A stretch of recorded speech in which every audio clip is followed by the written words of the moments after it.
ఎంతమంది ఎవరు చాలా మంది గుంజేసిన అంటే శిరీష్ అని బాగా గుంజెప్పింది. మళ్ళీ ఏంటి చెప్తుంది ఆ పాప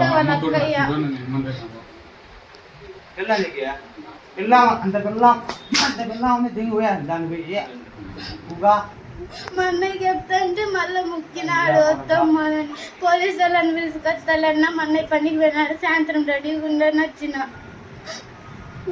ఎంతరా బాబు వయసు మళ్ళీ రెండో క్లాస్ అని అడిగితే మళ్ళీ డబ్బులు వ్యాపారం చేసుకున్నాను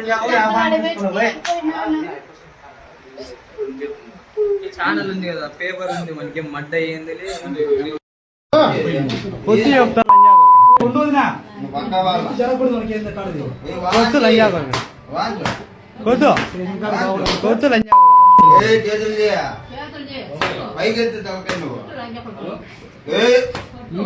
మర్యాద కానీ ఏమన్నా నిలబడాలంటే